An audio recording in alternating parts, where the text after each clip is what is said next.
tous et bienvenue sur TC Alsace.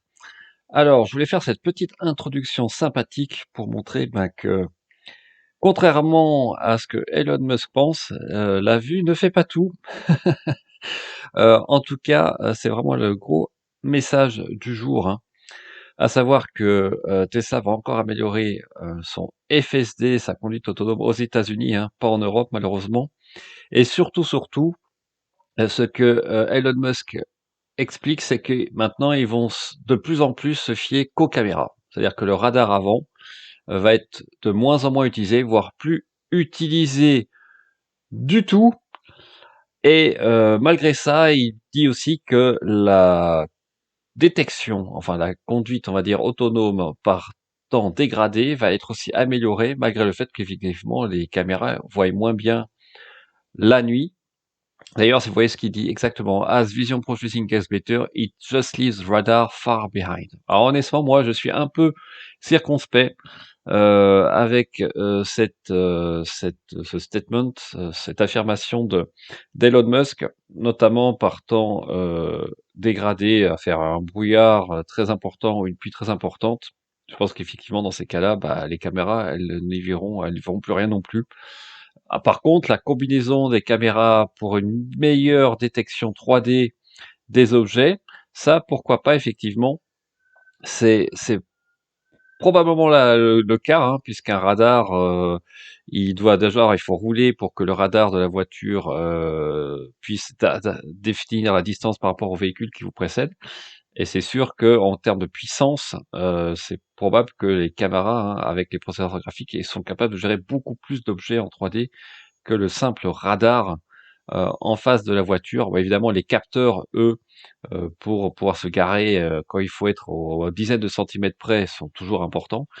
Mais pour la conduite en tant que telle, je pense que Elon Musk sait ce qu'il dit. Moi, j'ai toujours juste un doute par rapport, quand le temps va se dégrader rapidement, il faut vraiment, faudra toujours être au volant, hein. Je ne crois pas du tout qu'on puisse arriver à un niveau 5, quel que soit le temps, avec que des caméras.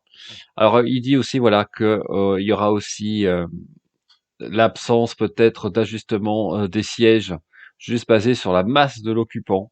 Bon, ça, je pense que c'est plus des spéculations et que on attend tous, hein, effectivement, la V11, hein, qui devrait sortir en même temps que les modèles S et X, dont la commercialisation a été retardée de quelques semaines, hein, par Tesla. Donc, il faut prendre notre mal en patience.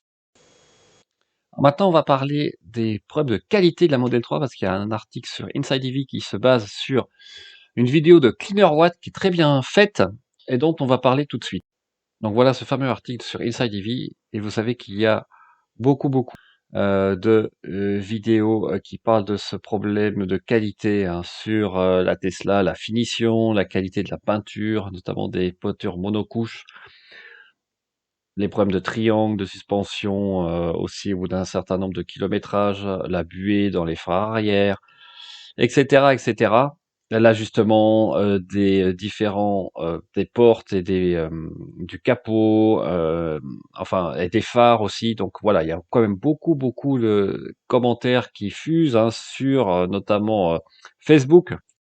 Et donc Cleanervoit revient dans cette vidéo longuement sur les rappels qu'on a eu aux États-Unis sur différents modèles. Donc, premier modèle dont il parle, c'est la Prius, hein, qui est un modèle ultra fiable.